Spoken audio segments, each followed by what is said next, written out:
Session on the Evolving Voluntary Carbon Market. The session is organized by the European University Institute together with AITA and EKI Energy Group. My name is Simone Borghesi. I'm the director of FSR Climate, the research group on climate change at the European University Institute, and vice director for international relations at the University of Siena. Today, we want to talk about a hot topic, I would say, the carbon market and the voluntary component. And to do that, I will first make a short introduction to set the scene and then present our panelists. As you all know, many countries, actually 151 countries around the world, are aiming at climate neutrality, which is not zero, but net zero emissions. And by net zero, we mean that we will need to compensate all the residual emissions coming from the hard to abate sectors. And that means we need negative emissions technologies. And we have two kinds of technology at disposal, nature-based solutions like afforestation, reforestation, and biochar or others, and technology-based solutions like direct air capture, CCS, and so on and so forth. This opens the doors to the voluntary carbon markets, in which companies that can absorb greenhouse gases can sell them carbon credits to companies that have or are willing to mitigate their emissions. Voluntary carbon markets have been performing pretty well and have been on the rise up to 2021. Then the sudden fall, which is probably linked to the uncertainties that emerged because of the Ukrainian war. Among the VCM, there is now a dominance of the so-called avoidance credits. If you look at the diagrams, you see that there is a real reversal, I would say, between the number of avoidance projects by a ticket type on the left, which is about 20% of the whole, and the credit issue by avoidance projects that are about 80%. There is a real reversal in the bar from the left to the right between avoidance and removals. This has created some questions on the quality of carbon credit, on the generosity, so to speak, of the avoidance projects that have been raised by The Guardian, but also by The Economist or the Financial Times. A few problems have emerged and have attracted the attention of the media and of public opinion. First of all, the scientific integrity and transparency because of uncertainty in the value of the credits, especially in avoidance, as I just said. Secondly, the difficulty to include the co-benefits in terms of social co-benefits, biodiversity or resilience through ecosystem restoration. Thirdly, the possibility that some of the removals are non-permanent. Some authors have talked of a possible Sisyphean effort because we keep finding a way to make these things continue, to transform them into being permanent, which creates a problem of monitoring across time, over a long time, actually over centuries, I would say. But there is also the need to monitor over space, because many of these credits are bought by companies that are far away, remotely from where the projects occur, and this creates a monitoring problem. Moreover, there can be what has been called a carbon grabbing problem, namely a risk that some companies may claim carbon offsetting without guaranteeing adequate remuneration to communities and just treatment to the land and its inhabitants.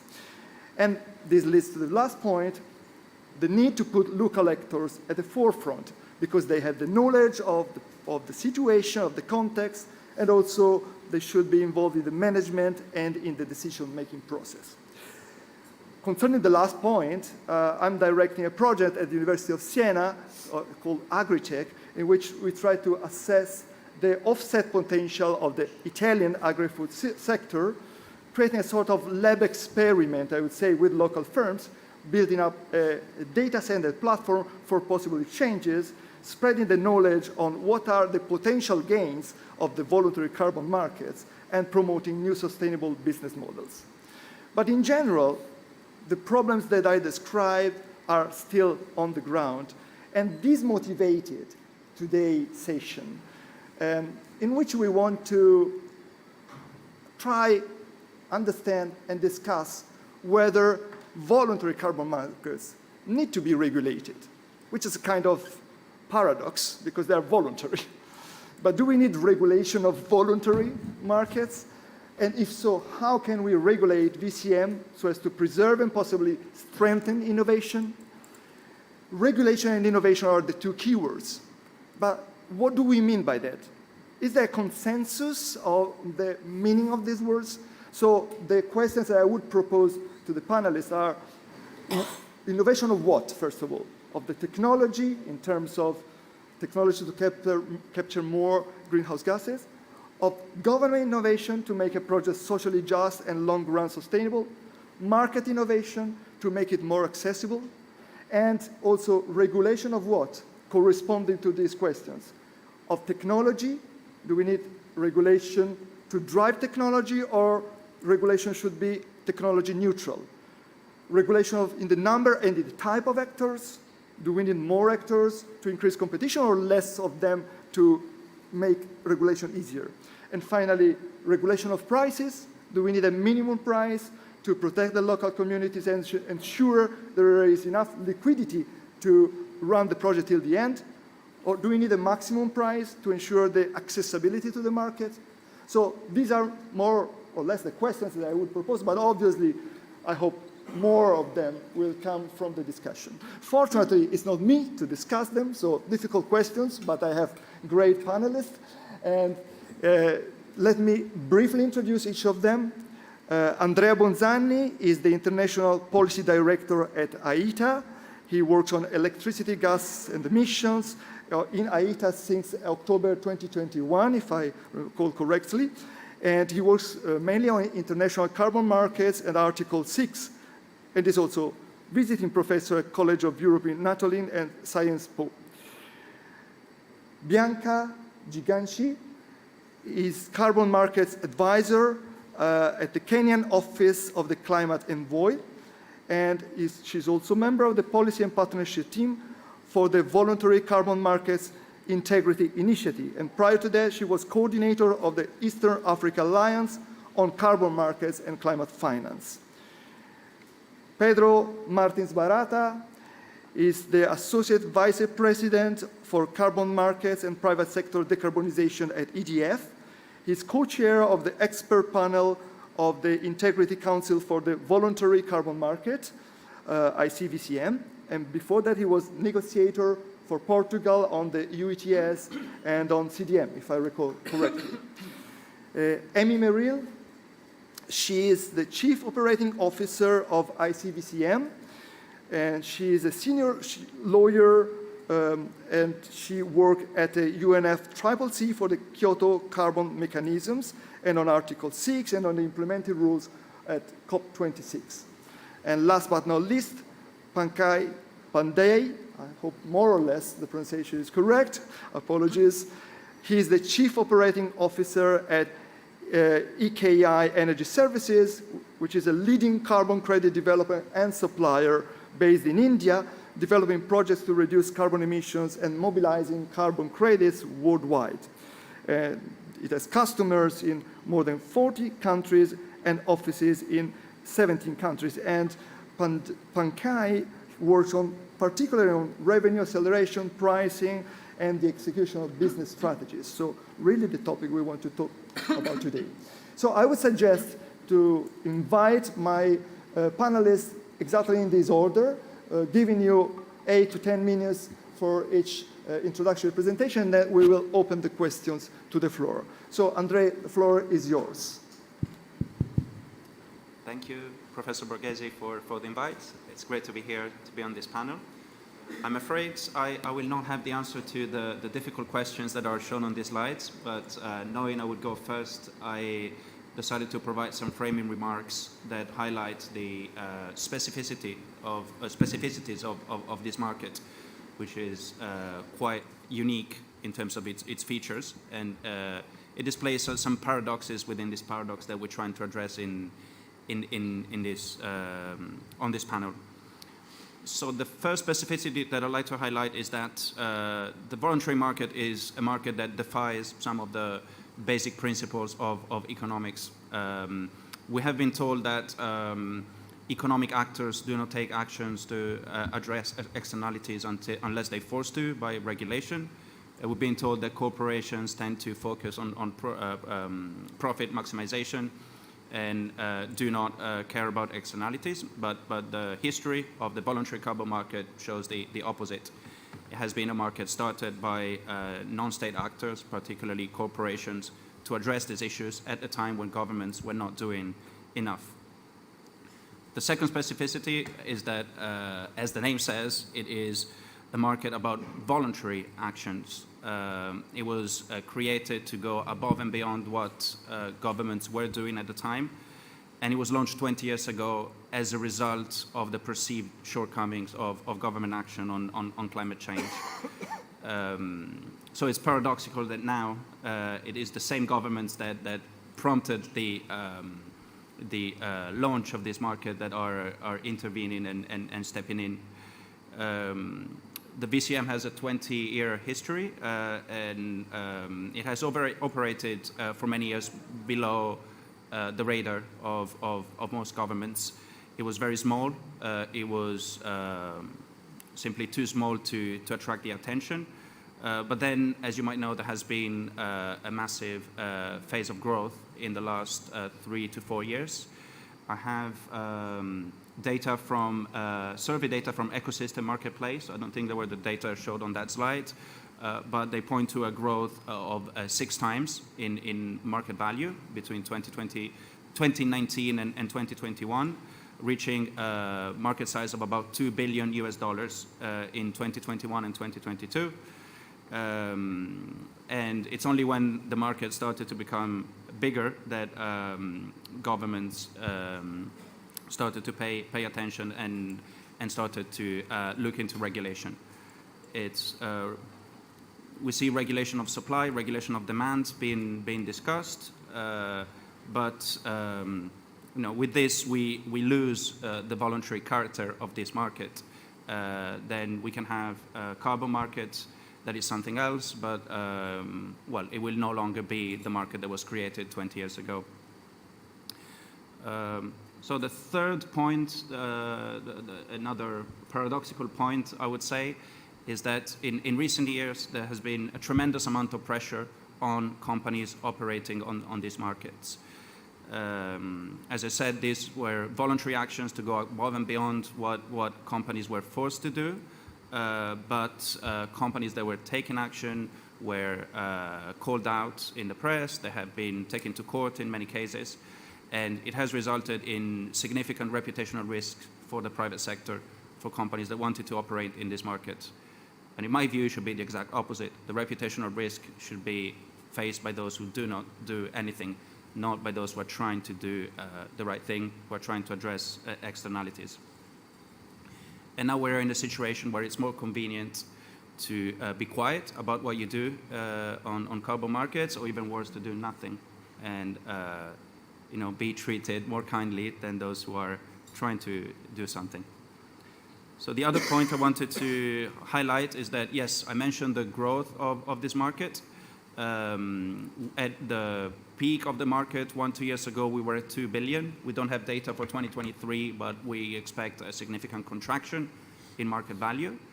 $2 billion may sound a big amount, but it's not. To put things into proportion, the size of compliance carbon markets overall, emission trading schemes globally, is, and I'll quote the figure correctly, 850 billion. Almost 90% of it is the EU ETS, but the difference in the order of magnitude is significant. And I have another data point. The cryptocurrency market in November 2021, when it reached its peak, it was $3 trillion. So, what is it, 1,500 times more than the maximum market size of the voluntary carbon market. Then coming to the question of regulation, well, we need to understand how to regulate, and I don't think it has been clear within the industry and in the eyes of governments. Because these are global markets, regulation will have to be global, but notoriously we're not good at global regulation. One of the reasons why the VCM was created was due to the perceived inefficiencies and politicization of the CDM. And we are going through a similar phase now with Article 6, particularly the supervisory body of the Article 6.4 is not acting as fast as we would like to and as we would need to address the climate crisis. So will things be different for the VCM? I doubt. Then there's a risk of regulation having unintended impacts and really impeding action by corporates. Again, this is voluntary action. If it's made too onerous, too difficult, there will be no action at all. So I think we have to be careful in terms of what we do. There has been a perception, particularly in host countries, that there was some big pot of gold or some golden goose to get your hands on. Maybe I would say industry ourselves created some wrong expectation by highlighting the huge potential that carbon markets hold and the role they can play, but we perhaps didn't highlight sufficiently that there needs to be an enabling framework to allow these markets to operate and investments to flow. So finally, and I touched upon this, if we regulate the voluntary carbon market, we are changing the fundamental nature of this market. So we will have a carbon credit market, which is something we can wish for, we can work with, but it will be something different. It will no longer be the voluntary market that we know. And to conclude, I know we have two panelists that are directly involved in these initiatives. The voluntary carbon market community, stakeholder community at large, the industry, is aware that the market needs to evolve. The general public largely became aware of the VCM this year with the large amount of media scrutiny, primarily negative stories, but some crucial governance initiatives in the VCM were launched before that, years before that, and they're still ongoing, and they're now starting to produce results. So I believe this is really a phase of transformation, radical transformation for the market, and we need to watch closely at the outcome of these processes and see what will come out of that. And I believe we are in a make or break moment for the voluntary market. If the current efforts are successful, we will have a market that is more mature and ready to play its role. If they're not successful, the risk is that these markets will become marginal and potentially relevant in the fight against climate change. And I'll stop here, happy to discuss further. Thank you so much, Andrea, for your reflections. I turn now to Bianca to have her views on what Andrea was saying. Thank you for having me, Simon. I think for my perspective, we have to go back into the history of how carbon markets have been working in our country, in Kenya. And a lot of times, Africa has played a very small role, so you'd think, oh, there's probably nothing going on. But you actually need to understand what has been going on for the past 2 decades. And when you look at Kenya particularly, we've been both in CDM and VCM activities. But VCM activities are the ones that have actually given the most issuance. And it's the one that we don't know most about. The governments are not really knowing what is happening. So there's a lot of benefits coming forward, and there's a lot of negativity coming forward as well. So we need to understand what's going on and really make sure that our people are protected. But then when it comes to innovation, I see regulation actually helping innovation, particularly in terms of technology, because when we look at the history, like I said, our success was in improved cook stoves and RED Plus. And this improved cook stove still use biomass. But once we analyze that as a country, do we say, are we going to continue the status quo? Are these the type of cook stoves we want to continue now that we're moving into more, better, highly efficient, less emissions, a lot more benefit type of technologies? We want better. So our regulations actually need to promote that. They need to promote the deployment of better technologies. And with that, so in Kenya, we've actually amended our Climate Change Act to incorporate carbon markets. And from that, we are developing regulations which are close to finalization that will touch on voluntary carbon market activities and compliance activities and Article 6. It will make sure the government has an understanding and there's transparency on all of those. So in terms of promoting the technologies that we want to actually take Kenya forward, we will be having a white list or a positive list, as we know it from before, that will actually get us the carbon finance to the technologies that need that financing to be actually subsidized, to give us the better benefits. So we're looking into now, in terms of clean cooking, we're looking at biofuels, we're looking at e-cooking as a very real conversation, and those are the ones we want to prioritize as a government. So it's very important that we do this in our regulations so that we don't just have dumping of older cook stoves, we want to use the newer technologies. So in that case, it can be more positive. And then in other regards, we see technology as really helping us in terms of MRV. So we're seeing Internet of Things being used to give real-time data. When you think of M-Pesa, that's one of Kenya's biggest technological innovations in terms of financial inclusion. We're seeing opportunities to use that to get carbon finance directly to the communities in their phones. So you're actually seeing benefit trickling down and you can track it. You can have an audit trail. So in this regard, our regulations can promote this innovation. We really are an entrepreneurial country. We want more players. We want more project developers to come in. So our regulations need to be able to make it easier to do your projects in there, but at the same time not compromise on the integrity or the transparency that is required to know what's happening with these projects. They need to really be contributing to our NDC. They need to really be trickling down to the communities that really do majority of the protecting of our natural assets. So we have to ensure that the regulations are covering this. So in terms of community, as I mentioned before, there was the negatives. There was a lot happening that the government wasn't aware of in terms of voluntary carbon market activities. And the people themselves have come forward, and as stakeholders, they have put forward their concerns. And as a government, you need to take into consideration your people. So we definitely have looked into benefit sharing and have stipulated this in our regulations on how to do this. And it's different because no one was really doing that before. And we've actually put, like for land-based projects, we've put specific amounts that have to go back at a minimum. You have to be very transparent in your reporting. And what this does really is it ensures that the community are actually taken care of. But at the same time, we have to be very realistic. There are very many stakeholders in the fold. And what that means is that for the community to benefit from a carbon project, there needs to be a project. So you have to take into consideration the investors and the project developers as well.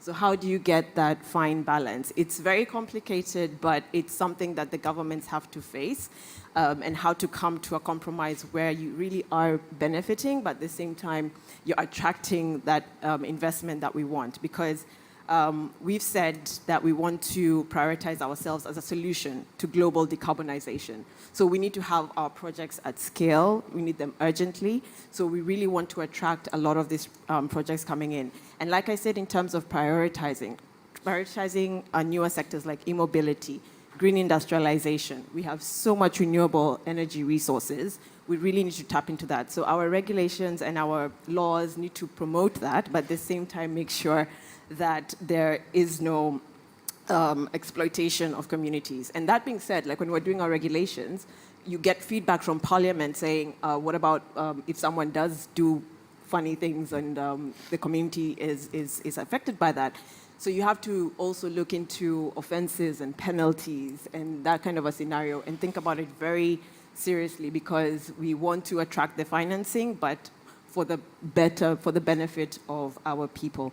And then lastly, I was going to say, in terms of the voluntary carbon market, we see a lot in terms of their standards, in terms of methodologies and practices that we find that are actually beneficial. So even though in the Article 6 you have the opportunity to come up with your own standards, to come up with your own everything, we can borrow from some of the best practice that's emerging out of VCM. So we have the ICVCM core carbon principles that are coming out that project developers can aspire to. We have the VCMI claims on the demand side, which is also very important for us as suppliers because we want our credits not to be associated with greenwashing. So end-to-end integrity is really important, and that has to be captured in your regulations. You need to be able to be flexible enough to accommodate international standards so that you're not reinventing the wheel, but also being able to have your own circumstances as a country, the flexibility to come up with your own standards and look at the region and collaborate in different aspects.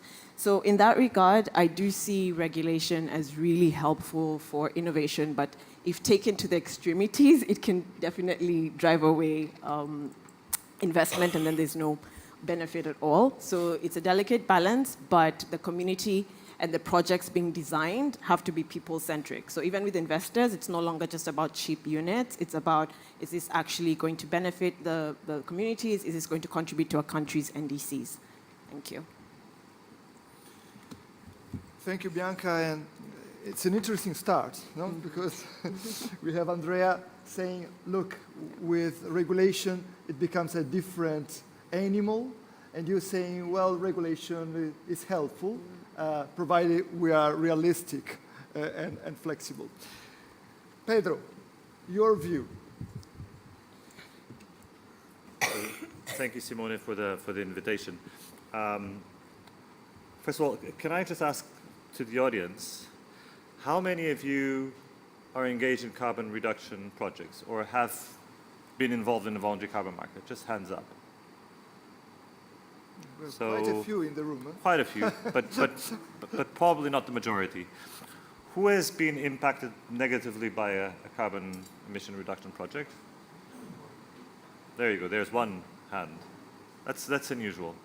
Anyway, that's good to know. So at least half of you understand the voluntary carbon market and understand a lot of what we're talking about. I'm actually going to be in a very uncomfortable position of not agreeing with Andrea on a lot of what he said. And it's uncomfortable because I usually actually do agree with most of what Aita says. But on this particular case, I think we need to understand that we've come to a crossroads in the market in a way. We were operating for many years in a voluntary carbon market without any regulation in a situation where a lot was happening, a lot was being claimed, but not a lot was being actively checked. And that's where you start having the problems. And really and by we I mean everybody in the market, only really got away with it because we were very small. God knows what would have happened if we had reached the levels of size of the crypto bubble. So to a certain extent, what we're seeing is a bit of a course correction in the voluntary carbon market. And just as Bianca has quite eloquently, much better than myself would have put it, she's pointed to a number of things that I think, both from a Kenyan perspective, but really at an international level, we are increasingly recognizing. The first thing is we need end-to-end integrity. We need a market where both the claim side is regulated, so you cannot just simply go out and claim anything that you want on the back of your purchase of carbon credits. On the other end, you need quality of carbon credits, so integrity on the supply side, which is where Amy and I have been hopefully working and coming to something in the next few months. And I do think there's an actual third missing piece, which is, I call it transaction integrity, which is about some of the stories that we hear of, and it just took me, by the way, I just got to the COP like 30 minutes ago. I was in one conversation with an old friend that I met from 30 years ago at LSE. And the first conversation I had, the word carbon cowboy was mentioned, and it wasn't me. So that's what I call transaction integrity, is doing away with a lot of what's happening in the market, which is about making sure that whoever is in the transaction understands what is being transacted, understands what's being negotiated. And we've heard again and again stories that sooner or later will find their ways to the media, and that sooner or later, even if it's just one story, maybe not in Kenya, but in another African country, where a community has been exploited out of its carbon rights, even if it's only one story, that's enough in a market that is purely voluntary, where there is nothing but the trust that people put into what you're selling. So we do need regulation. My hope is, though, that what we are doing right now is a coherent set of regulations, and that's where I think we need to aim for, at international level at least, in the voluntary carbon market. And that means there are now basically two initiatives setting out, let's say, their set of regulations. The ICVCM on the supply side. The VCMI just came out with essentially the last piece of the puzzle for the claims code.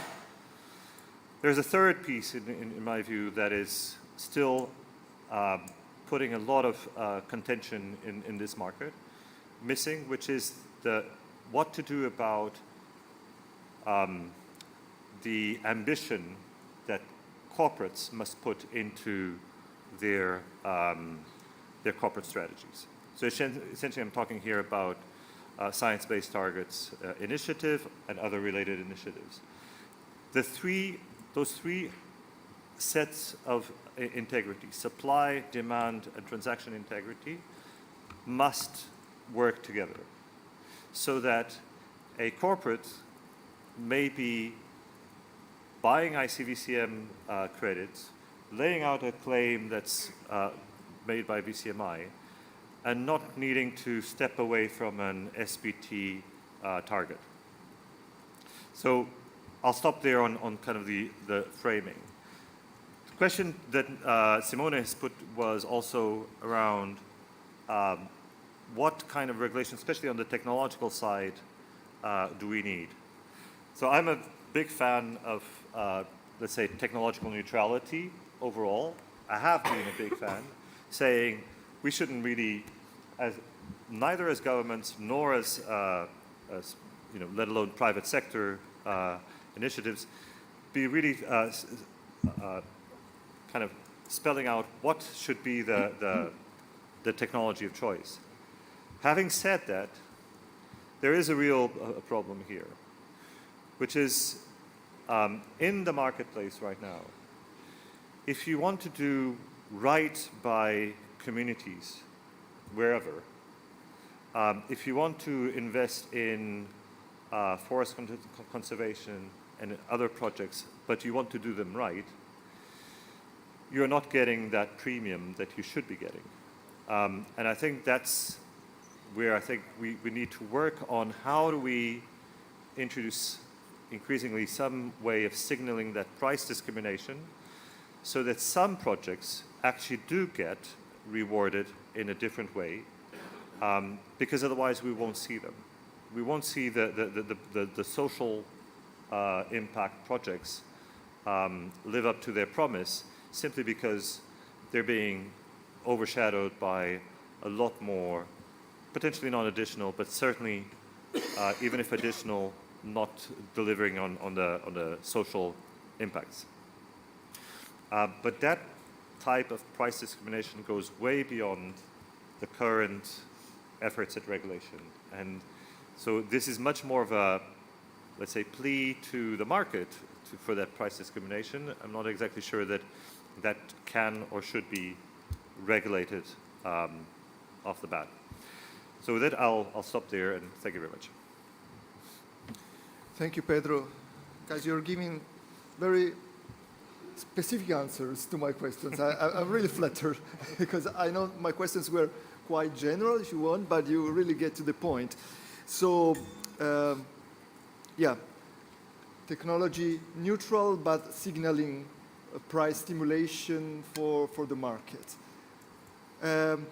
Emmy, do you agree? I mean, you are with Pedro pretty much in many projects and work, but your view is the same, or you have another view to offer? Well, I'm actually quite interested in the view of the audience, actually. So I would like to know who has actually built a voluntary carbon market project? Okay. Who has bought credits from a voluntary carbon market project? Okay. Who is just following what carbon markets do? Okay, interesting, thanks. And the reason I'm interested in this is because first I want to just test whether you know what the ICVCM stands for. Who knows what that stands for? Okay, the Integrity Council for the Voluntary Carbon Markets, ICVCM, is aiming to help improve integrity of credits in the voluntary carbon markets in the response to the need to grow that market in integrity so that we can deploy much more finance and build the scale around carbon markets so that finance flows can flow to communities that need them, and so that everybody can benefit from willingness to act from corporates who are going beyond regulation, as Andrea explained, to funnel finance benefits to communities in accordance with the way that countries with communities that need that finance want that to work, as Bianca was explaining and as Pedro was talking about, right? So that's what we're doing here. We're trying to enable integrity in voluntary action to deliver credits that can enable finance flows to developing countries and communities that want them in accordance with the way they need those markets to operate. And Bianca talked about NDCs. Who knows what an NDC is? Oh, okay, that's a relief. because nationally determined contributions are the way the world is moving towards Paris-aligned behavior, Paris-aligned economies, Paris-aligned communities. And if we have projects that are not helping helping countries deliver towards their NDCs in accordance with the way in which that country has set out its action, its abilities, then we're going in the wrong direction. So that's what we're trying to do. And then Pedro talked about the VCMI. Who knows what VCMI stands for? Okay, Voluntary Carbon Markets Integrity Initiative. Now that's focused at making sure that when those corporate actors want to engage in carbon markets and in decarbonizing towards net zero, and they want to take that voluntary action to go beyond what regulation requires them to do, that they do it well, that they do it properly. And so it's, the questions here we have are about regulation. This is self-regulation. ICVCM, VCMI, end-to-end integrity, these are initiatives that have come up in the last few years, led by stakeholders, NGOs, in the market, trying to make the market better through self-regulation. Now, my first question was, who has done a project, right? And you guys, I am imagining that when you did that project, you didn't just go da-da-da. You looked at local laws.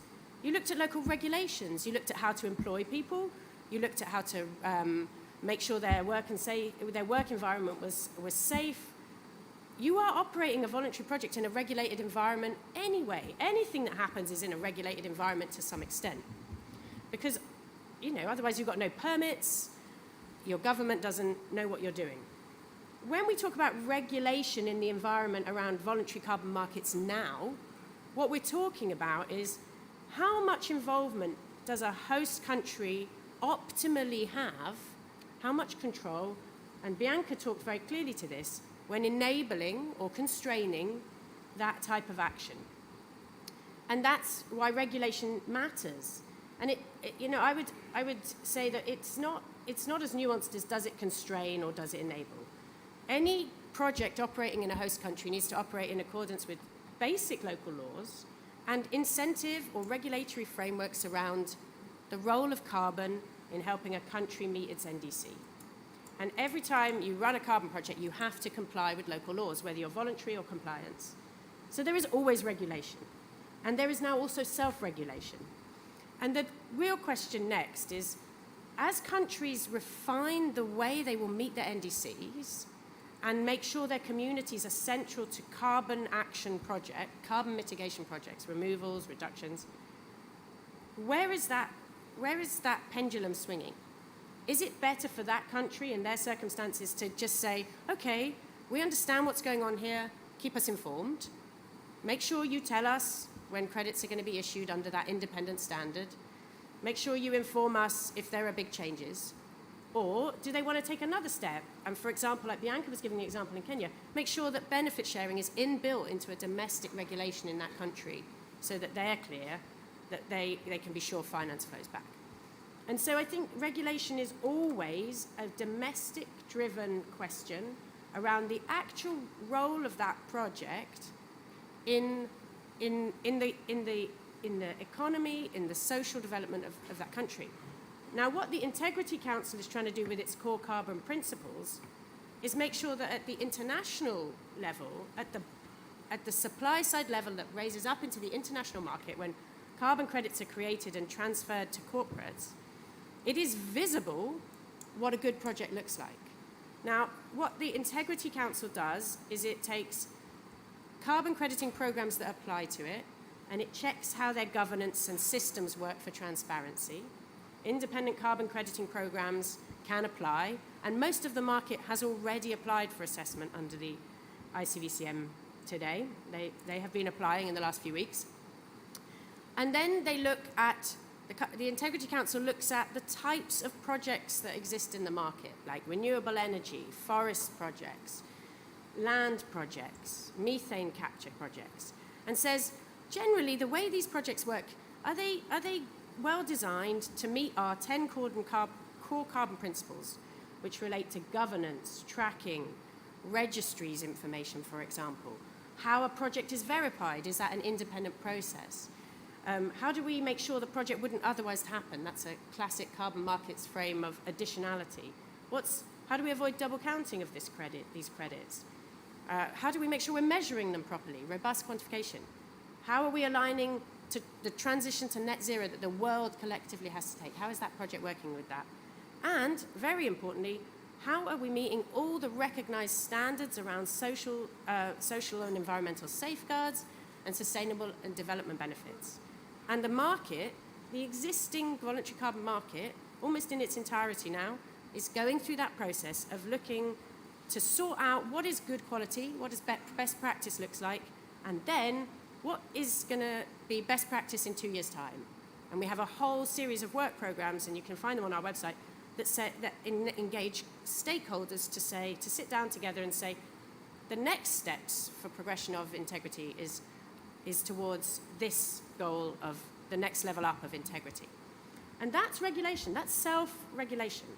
And so we have to find collectively, as actors in the voluntary carbon space, the right way of working in any given context, in any given country, and with any given corporate that's buying credits, to make sure that projects are good projects, they have high integrity, they're respectful and engaging, and they have things like FPIC built in, so free prior informed consent, and that they are delivering genuine emission reductions that help countries move along, and that they're used in the right way by corporates. So it's neither one nor the other.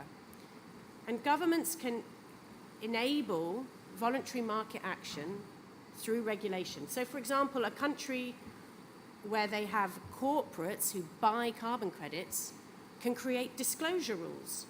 So when you do your annual companies reporting, you must tell us what you are doing to decarbonize, and you must tell us what carbon credits you're using and how they're good. And you'll see lots of regulation emerging on the disclosure side at the moment if you take a look at the EU and what the EU is doing. That's an example of regulation so that the market understands how corporates are acting. So I've tried to explain what regulation is doing on the supply side, what you see in host countries, and Bianca gave all the examples of exactly how you can find the optimum operation of a host country engaging with a project in the way that it suits it best.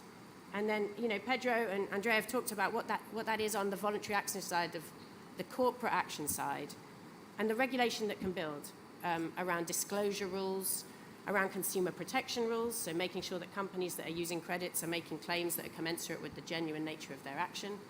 And that's something also that the Voluntary Carbon Markets Integrity Initiative, the VCMI, is working on. So for me, regulation is everywhere. It's essential, and it's the balance between self-regulation and government regulations as enablers or constrainers of scale. Because the purpose of the voluntary markets is not just for the sake of it. It is for finance flows, to access private finance from places where it wouldn't otherwise come from into development agenda questions, into mitigation, into climate mitigation. So my takeaway would be regulation is a very nuanced instrument, and it comes from both sides, government and the market itself. Thanks. Thanks a lot, Amy. Very insightful intervention, and actually, watch out when she's around because she may ask questions to you. So if you decide to attend a session, look at the panelists. Okay, so our last panelist is Pankaj, and you have a presentation. So maybe you want to switch and come here, or you prefer to stand? Okay, so I think I probably left. It's there. Okay, great. So the floor is yours. Great. So thank you for having me here. My name is Pankaj Pandey, and I represent a company called EKI Energy Services Limited. Quick brief about the company. So we don't see the presentation here. You can see it here.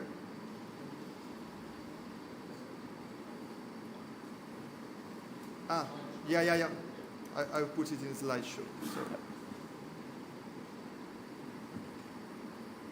Okay, he's coming? Yes. Thank you. Well, so we are one of the world's largest net zero and carbon neutrality and offset solution provider. In the carbon domain, asset management company. We are listed in Bombay Stock Exchange, India. 14-15 years of experience in this market, having a team size of more than 250 people across the globe. Present in terms of offices in more than 16 countries, and have projects being worked out in 40 plus countries globally, more than 3,000 clients. CDP accredited gold solution provider, and one of the first Asian company to sign German government neutrality initiative. This is briefly on our presence. So we are there across the globe, I'll say, in terms of project origination side, Asia and African countries, and even mostly on the generation side, and then of course on the selling side as well.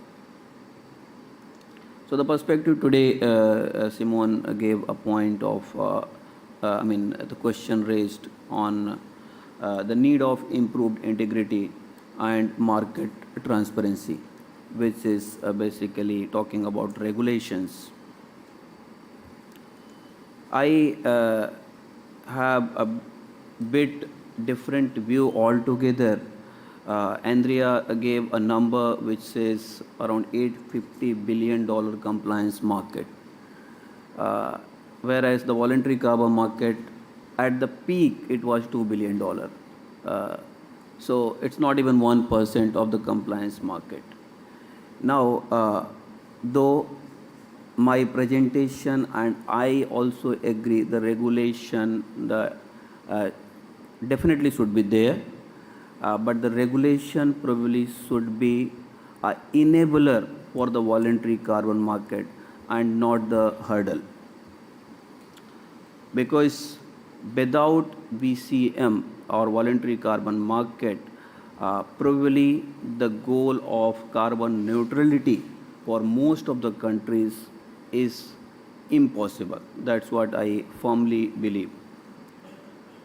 Corporate actions through voluntary carbon market, which is a platform to bring the innovations, but with greater emphasis on to address the following things, both on the upside, that means at origination side, and also at bottom side, which is at buyer end. So what it should address is the technological regulation. Technological regulation means what we are saying is to prevent technologies with negative social and environmental impacts. So the regulations should be that the technology should not be something which will create negative and social environmental impacts.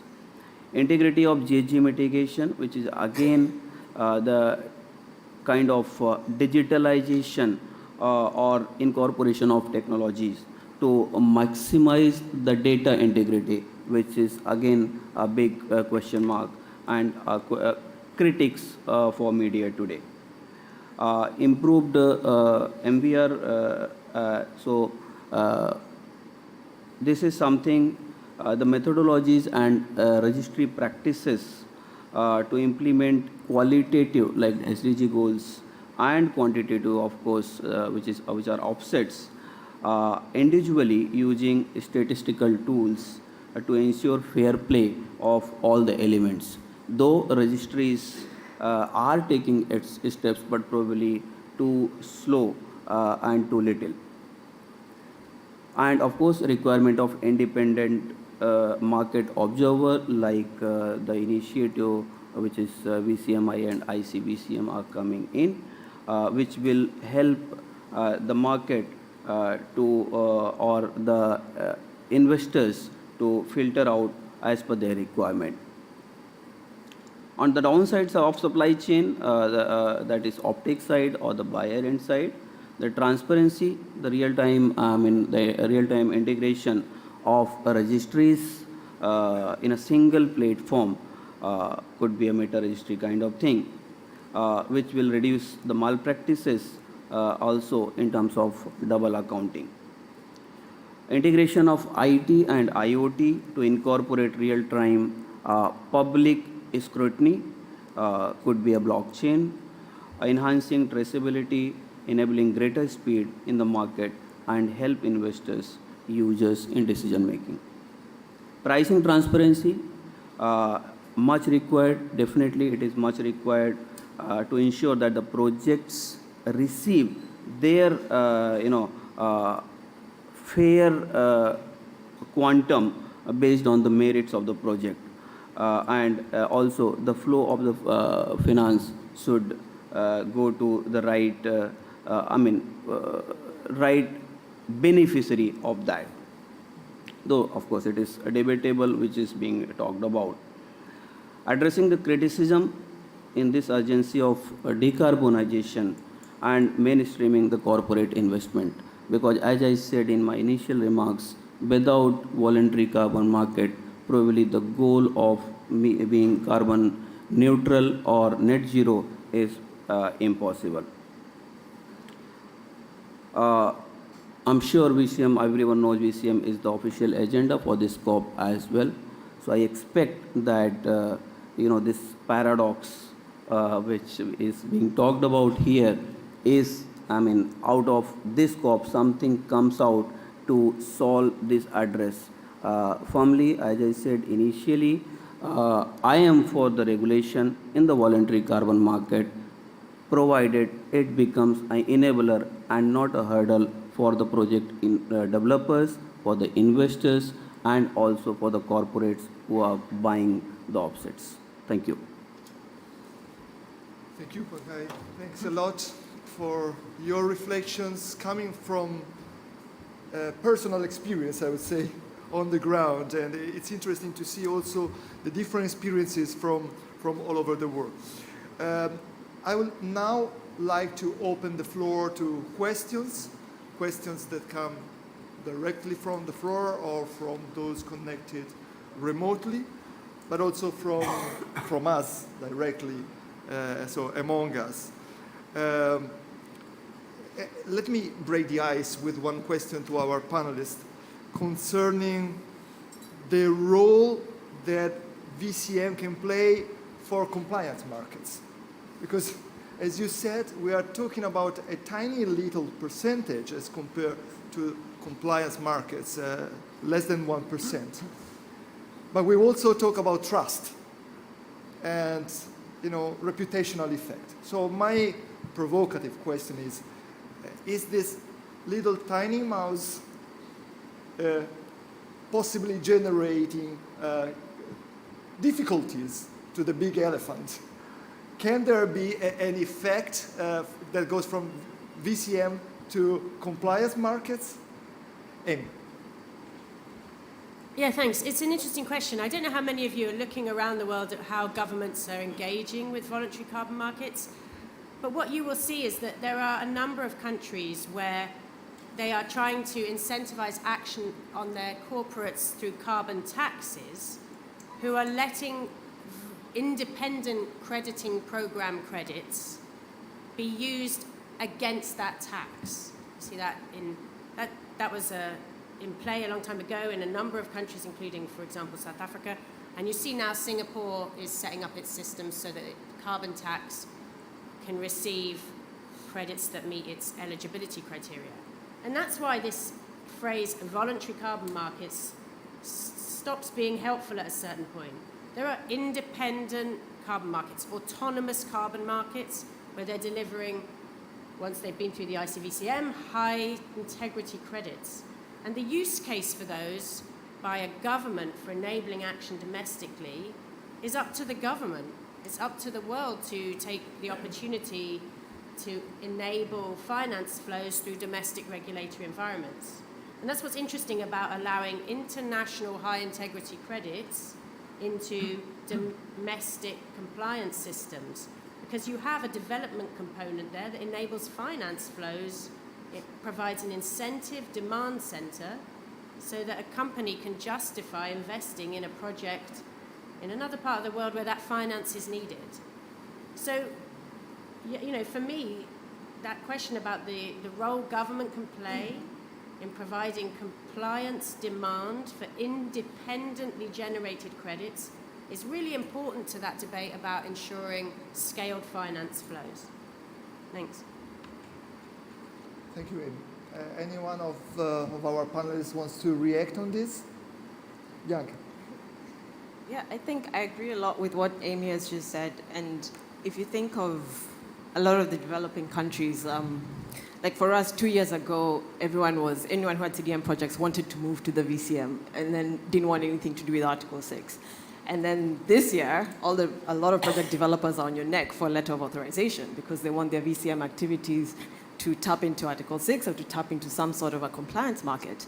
And for us, not every country is privileged enough to have a domestic emission trading scheme at the moment or a domestic tax that can supplement with credits. So for us, it's really about being able to access other markets. So the question becomes about, can our high quality credits tap into other markets? And we know, like for now, the EU ETS is not accepting international credits, but maybe we need to start opening up that conversation again. I know CDM, everyone had bad experiences. Europe had bad experiences, Africa had bad experiences, but maybe it's time to start rethinking that, because we're not asking for lower standards. We're actually putting in measures to produce high quality credits to compete with other credits, and we can produce premium ones. So what we really need is fair and access to these markets. So I do think it's true that we definitely should start reconsidering how VCM markets in developing countries such as ours can tap into other markets as well. And that also touches on the price, because it has been a very huge debate for us. I know the narrative has been going, VCM, $5, EU ETS, 100, very different systems, but it's about being allowed into the system that has the higher pricing. So it's a crucial one for us. Yeah. Andrea. Well, think here we are discussing how to leverage what was created by the voluntary market into markets that are not voluntary. It's the Article 6 market, it's domestic emission trading schemes or carbon taxes. And I think this speaks to the successes of the VCM. It has always remained small or very small, but it has produced something that has been now used by governments for their own domestic policies. And I think this is one of the successes of the VCM that we need to highlight. And I want to come back to what Pedro says. I like this agreement on panels. I think we have way too panels where everyone agrees. But I was in a difficult position of you starting saying that you don't agree with me, and then I agreed with all you said. I think it's the nuance is regulation versus self-regulation or self-governance. I think it's clear that the industry has rules, and it is in a process, as I mentioned in the end, of improving those rules significantly. And that's why I said that perhaps we should safeguard this process and the voluntary nature of the market as opposed to bringing it under the umbrella of UN or government regulation. Maybe I can just add, on that last point, it's actually quite interesting. When I sat on the CDM Executive Board 10 years ago, first of all, that what Bianca just said now was not what I heard from African negotiators at the time. And I'm no longer a negotiator, so I can say that. Basically, this is a level of sophistication, put this way, in the approach to the carbon market that I'm so happy to see now emerging in countries and in continents that didn't have really access back then. The second point I wanted to make is, and it goes a little bit again to one of your questions, Simone, is when we were in the CDM Executive Board, and I was there for 4 years or so, and throughout, the CDM Executive Board is a construct of the UN. The UN, in case you haven't noticed, is a little bit heavy as an organization, you know, with its rules, and it's not exactly what you'd call a nimble organization. So if you compare the CDM at its height and what it was and the enormous bureaucracy it had, and for good reason, for good measure, not casting up a dispersion, and then compared it to the other standards, the private standards that were just emerging, you were seeing a difference between an established IBM type of company versus a startup, right? And these were just startups. And so to a certain extent, their role is still that you can now innovate very quickly in a way in producing methodologies under under some standards. I don't want to publicize anything, but whether you're talking about carbon removals, we've seen a lot of innovation with even new purpose-built carbon standards on removals. And we're seeing the same thing with jurisdictional red, and that will, I hope, find its way through to the UN system. So it's kind of almost a reverse of what has happened. In the beginning, there was only one CDM Executive Board and one CDM, and a lot of the independent standards started by basically getting that open source methodologies from the website and stamping, making some modifications and stamping them with their own logo on it. And now we're seeing the reverse, hopefully. We're seeing the VCM standards being a place where you can innovate and experiment on a lot of things, such as new MRV protocols, the use of remote sensing, etc. With the hope, I hope at least, that at some point the Article 6 supervisory body will make some sense of what is being produced. And last thing, I actually have to commend, and there's a supervisory body member amongst the audience. I have to commend them for what an incredible year they've had of producing in 1 year what under the CDM took about 2 to 3 years of extended negotiations in terms of getting the framework by and large done. So that I couldn't pass it through. Thank you. Thanks a lot. You want to add? Okay, all right. There is one question from the audience and two over there. Maybe, do we have a mic?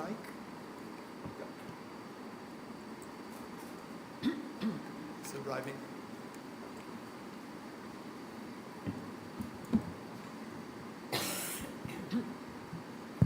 Does it work? Good afternoon. Thank you, Professor Borghesi. My name is Piotr. I'm from Poland. For the past 2 years, I've been somewhat involved in the work and proceedings under the supervisory body of the Article 6.4 mechanism, which, by the way, I hope soon to have He was the chair. No, I was the vice chair The the first vice year. But hopefully soon enough we'll have a more appealing name than Article 6.4 mechanism. I do hope so. I think the comms team is working on that. Anyhow, part-time I'm also doing some research on VCM, so I wanted to ask a question on the interlinkages.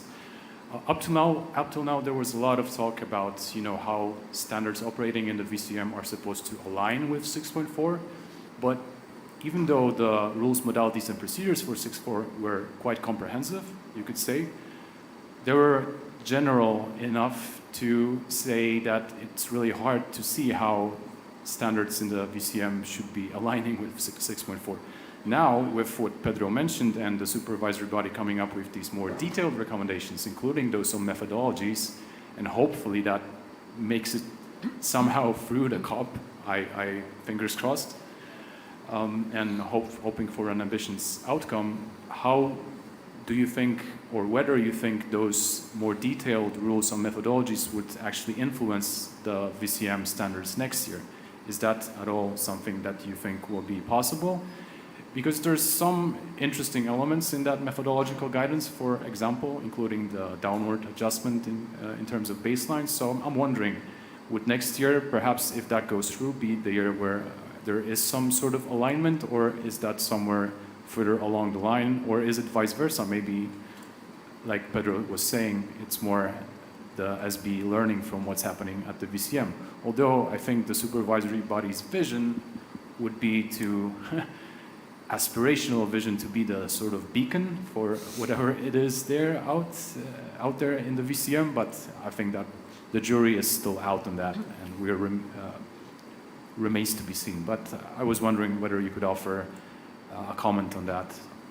Thanks. Amy? Thanks, Piotr, and very nice to see you. So this is what you could call a virtuous feedback loop if it works well, right? Ideally, every carbon crediting program, particularly and including the 6.4 system under the UNFCCC, is operating to the highest level of integrity, and everyone else is watching what everyone else is doing. So, for example, that work on downward adjustment in the methodologies that just came out and is now being considered within the UNFCCC negotiation process as a recommendation to the parties from the body. There's a work program on the parallel issue of that in the ICVCM around the relationship between baselines and NDCs, which is what that issue is about. And that work program will look at that work under the 6.4 body. And that's the idea that everybody collectively is aiming for the best possible market. And good methodologies coming out of 6.4 would be expected to influence project developers and also other programs who will look like they did to the CDM to the 6.4 body. And at the same time, the 6.4 body will hopefully be paying attention to the outside world and to the environment in which it operates. The difference between the CDM and the 6.4 body, in my personal view, is that the CDM was operating in much more of a regulatory peer vacuum. There was really not many other things when it started out doing anything like it, right? It wasn't the place where market tools were invented, but it was the biggest and the first and the hugest one of its time. Now, we're really lucky. We have loads and loads of programs, new ones like Pedro was referring to that offer bespoke particular focuses for technologies, et cetera, et cetera.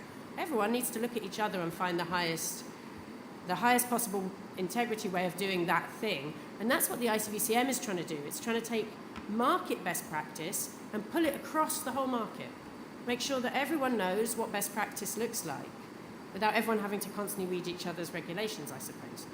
So we're really excited about that work in the ICVCM, and we'll be looking at how that work reflects the next version of the assessment framework under the ICVCM. We do have rules around taking into account the trajectory of the country and methodologies already. So yeah, I would just say that's what good should look like. Everybody knows what best practice is in the market and is aiming towards it. Thanks. Yeah. Just to reinforce what Amy just said, I think the nature of the CDM was that we were working in a regime that was a closed regime. CDM had a closed demand. Governments could only use clean development mechanism or joint implementation, or, for those of you who remember, Article 17 of the Kyoto Protocol. That was it, right? And we were not open, and I have to say, some in the CDM Executive Board were openly pretty dismissive of anything in the voluntary carbon market, which was seen as, some people outside, but really, below your standards. I think with the Article 6 supervisory body, and this is not by any means a way of putting, casting aspersion, you're in a very different situation, because Article 6.4 has Article 6.2 to the side. So there is already within the Paris Agreement an alternative framework for different types of mechanisms. And you have the voluntary carbon market as well. So it's a much more complex situation. But just like Amy said, I think the key to us working cooperatively is understanding what innovation the 6.4 is bringing that we can bring into the voluntary carbon market, and vice versa. And I think that there's a world to gain from that. Thank you, Pedro. I think there is a question over there, or many others. Let's go in chronological order. The mic is coming.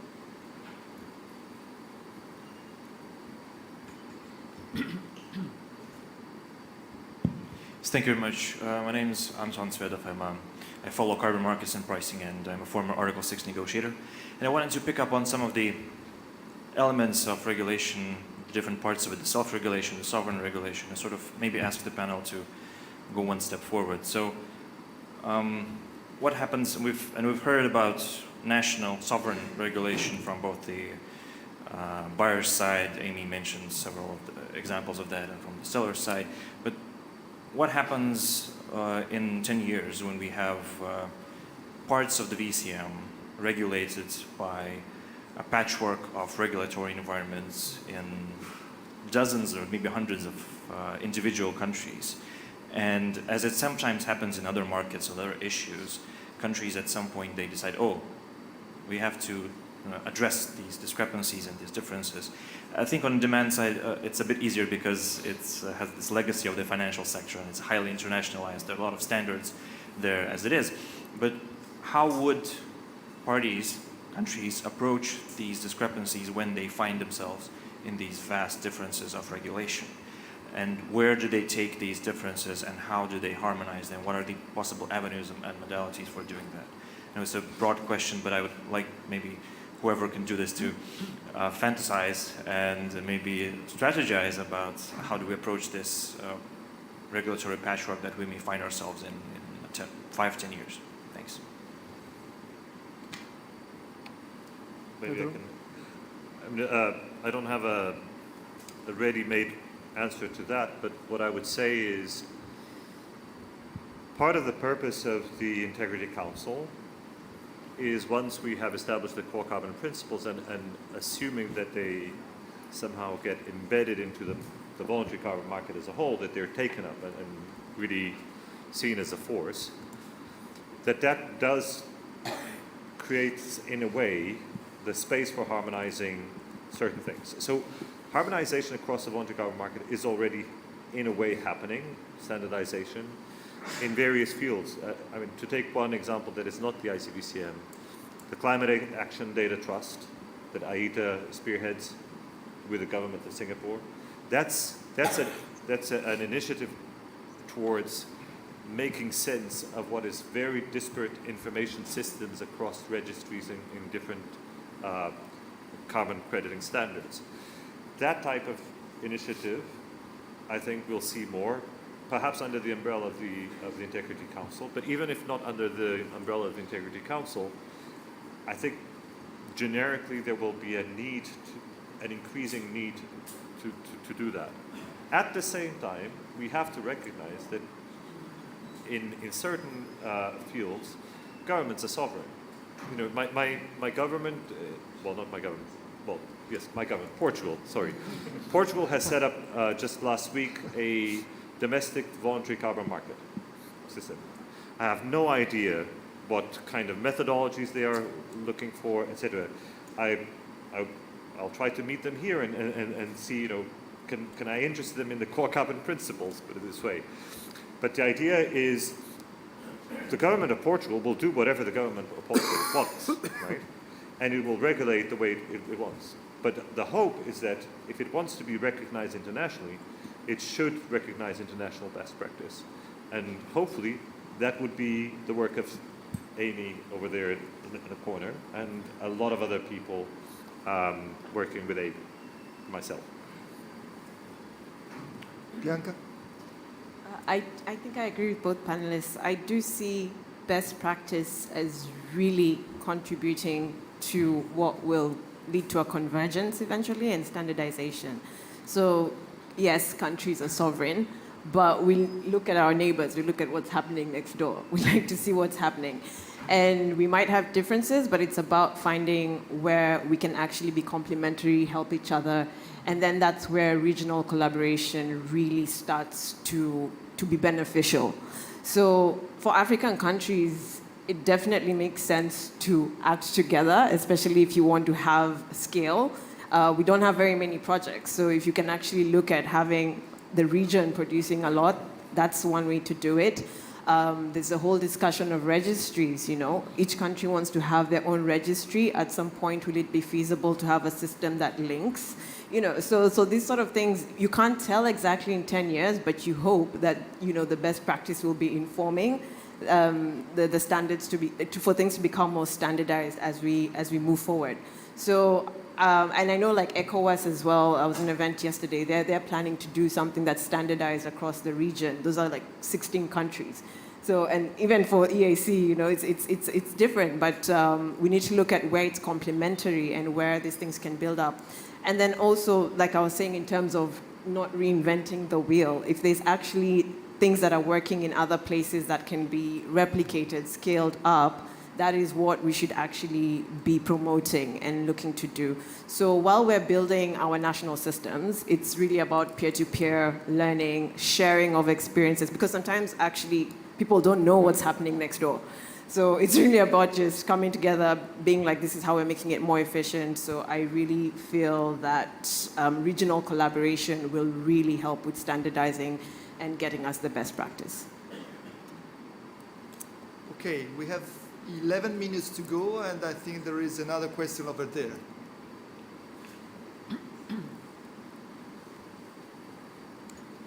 Mike is coming. Good. Thank you. Andrew Howard. I'm with Vera. I'm one of those carbon crediting programs out there, which has been serving primarily the voluntary carbon market. I guess one comment I'd make on that, just to stress something that's already been said from the panel, and then a question, which I think is mostly directed at Bianca, but I'm happy if other people opine on it as well. In terms of a comment, you know, we don't see ourselves, you know, we run the verified carbon standard. It's within the voluntary market space, it's been the biggest. It's around 2/3 to 3/4, depending on the year that you look at. But we very much do not see ourselves as a VCM standard. And maybe this is just a terminology thing, but we have credits which are already being used within compliance frameworks. We already have countries who are looking to, as of next year, to be seeing the credits from Vera, which are then used within an Article 6 framework. So Singapore is a very good example for this. Through the carbon tax, they'll be taking in our VCU credits. They'll be used in a Singaporean carbon tax obligation first of all, but then they'll be used by Singapore for its NDC achievement. So that's an interesting development. So I just want to stress that we call ourselves independent crediting programs. We don't call ourselves VCM standards or something like that. Anyway, that's terminology. My question, which is I think primarily for Bianca, is about how the regulation in our host country interacts with the kind of regulation that we do. Because our MRV, our project cycle, is also a form of regulation. Perhaps it's called self-regulation. But we have requirements, we have checks and balances, we have processes that all projects must go through on a regular basis in order to be able to produce the credits. And at the same time, we're very aware that countries like Kenya have requirements in place themselves, and Kenya is not the only example. But there's a lot of interest now from a host country side about actually having an influence over what those projects are doing, and rightly so. And we're very keen actually to work with host countries as well. So what I'm wondering about in particular is what sort of opportunities are there for collaboration between a host country and a standard like ours? Are there ways perhaps that approvals, authorizations, our own registrations, how do they interact time-wise? Is there something around host country requirements which can also be picked up within our standards? Is there an opportunity to actually collaborate so that that we have really effective, efficient project mechanisms which don't require sort of two programs to do independent checking? So are there opportunities there? I'd be interested to see how that goes forward. We are, by the way, also applying for ICBCM. That's something that we've already done a couple of weeks ago. So just want to put that on the table as well. Okay, maybe I take a last one, and you try to answer both together.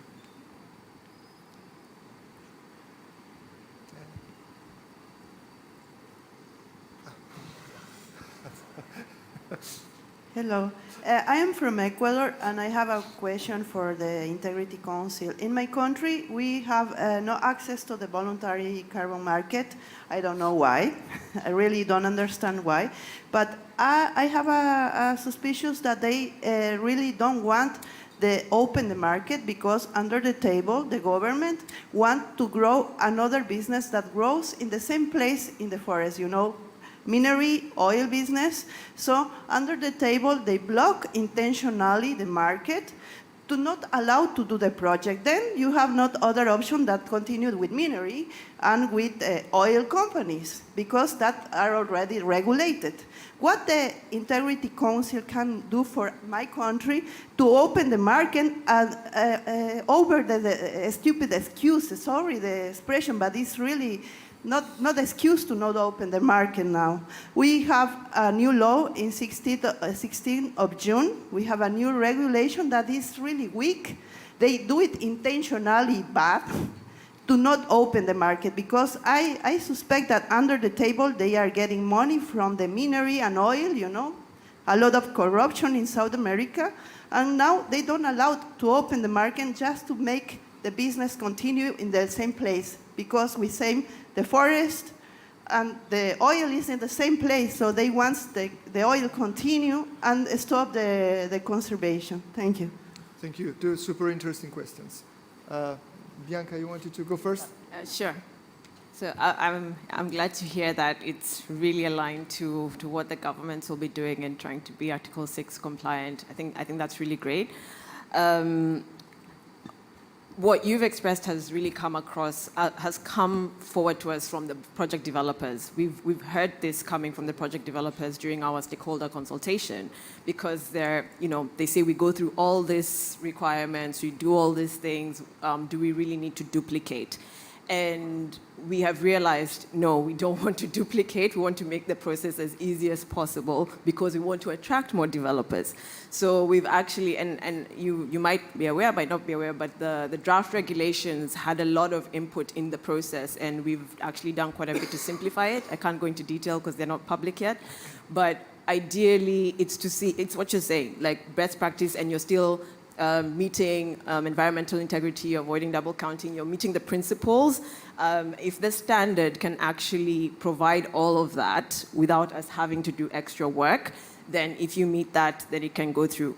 However, of course, if there's an issue that comes up with the standard, the government still needs to have that opportunity to say that, okay, wait, we can review this, maybe we need to modify and make it, and add maybe an extra step, modify it to our context. They need to have that flexibility. But it's understood that the project developers do go through quite a bit to prove they're contributing to NDC, their co-benefits, they're meeting all this crediting period requirements, and you don't need to do that process twice. So that's something that has been put for the project developers that has been listened to. So ideally, it's streamlining the process. When it comes to authorization, of course, authorization is new for everybody. It's great that you're working with Singapore. We know that they're also looking to have bilaterals with other countries. We have an MOU with them as well. So it would be great to now go into the details of that process because it's new. It wasn't there before. We have corresponding adjustments to deal with. And it's great to have the technical input, especially from standards such as yourself and the others, because these are the projects that are coming to us right now, telling us they want LOAs, So ideally, they're coming from the standards that want to be compliant with Article 6, and that is something that is very welcome. So when that process is going through, of course, we need the technical input, and we're very open. Yeah. Sorry. 4 minutes left for the end of the time. Thank you. Sorry. So we're very open to technical input that can help us, of course, with the Article 6 compliance. It's most welcome. Any other intervention, reaction, especially to the case? Yeah, sure. I mean, the Integrity Council can't comment on the particular policies of any given country. It's up to countries to determine what regulations they put in place domestically to enable or constrain mitigation action, including in the voluntary carbon markets. I think one of the things that we hear regularly is that what developers, particularly from communities, want their countries to do is enable them to access finance through voluntary carbon markets done well. Yeah, good, high-quality carbon markets with FPIC centrally embedded in it, with all the checks and balances that you get from the core carbon principles. And I think that what we would always say is that that's also where finance flow scale comes from. It comes from enabling an enabling environment so that those communities can benefit and having engaged in a project of their own will in accordance with regulations. So that's the role of the Integrity Council, to enable that environment from an international perspective. But within a country, it is still for a country and its own NGOs and its own business organizations to engage together to determine how that works. So I guess I would say it's important to talk with organizations in your country to help people understand what an enabling framework looks like for accessing that finance and using the international public goods that we have in the self-regulation sphere. Thank you. Well, we have 1 minute to conclude, and I apologize if there is no room for other questions. Sorry about that. But let me just conclude with a few take-home messages that I bring with me. Well, first, a positive answer, I would say, to the question about regulation. Yes, we need regulation in general, but we need it to be flexible, realistic, it was said, because it's a delicate balance that we walk through. Secondly, we need to go global, but again, it's a delicate balance between national sovereignty and the need to go global. And this requires the spreading of best practices, across countries and regional collaboration. Third, we need digitization that can help to integrate data and improve our MRV, and so reinforce also the credibility of what we are doing. And fourth, we need to spur prices, because otherwise we won't be able to attract VCMs in the future. And with this, I have 5, 4, 3 seconds left, and I thank you all for your great participation.